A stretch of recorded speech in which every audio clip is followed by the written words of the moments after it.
I don't know. Is it my birthday? Is it my birthday? It feels like my birthday right now. It just feels like my birthday because I think I just got the biggest care package, the biggest gift from the left, and I honestly can hardly contain my joy right now.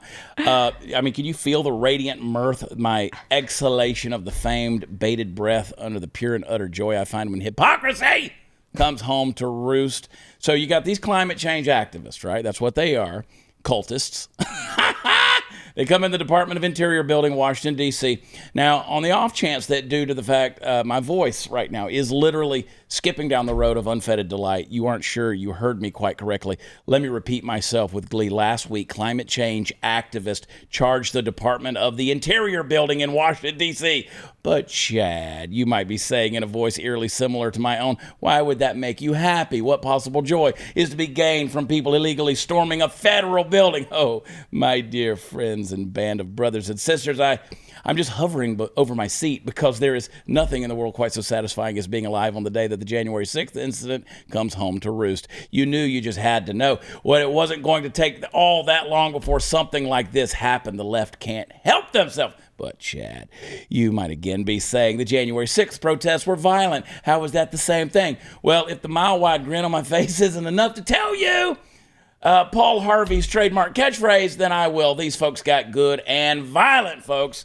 The security personnel, they suffered multiple injuries, including an officer who was hospitalized. And just guess what the response to all of this was? Let me read what the public statement from the spokesperson said. Interior Department leadership believes strongly in respecting and upholding the right to free speech and peaceful protest. Centering the voices of lawful protesters is the will to continue to be an important foundation of our democracy. It also our obligation to keep everyone safe. We will continue to do everything we can to de-escalate the situation while honoring First Amendment rights. Oh God, dear Lord Jesus. Take me now, mine eyes, Sarah, have seen the glory. I'm going to make a prediction, folks, and I think you'll find that it comes true. It used to be the case that when the instances of unadulterated hypocrisy like this reared their ugly little heads into the public sphere, the media were quick to ignore it and cover other things, like how bikini wax is anti-feminist colonizing or something like that. And when I say it used to be, I mean like a year ago, but you're not going to just get crickets on this one. No,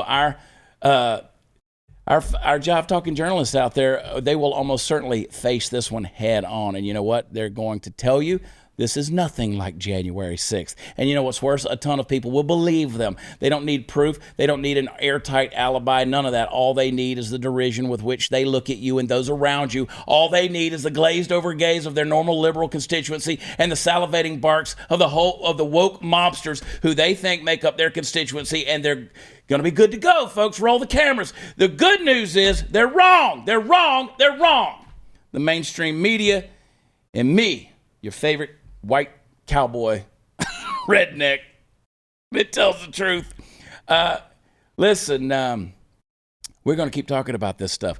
Listen, ratings are down because people only believe bullshit for so long before they get bored of it and move on. And it'll be things like this that help them out of their graves, unmourned as the medium that once was. And the rest of us, well, the rest of us know that's what's good. What's good for the goose is good for the gander. Anybody up for an October 14th commission? Are we going to have one of those October 14th commission? Anybody? Biden.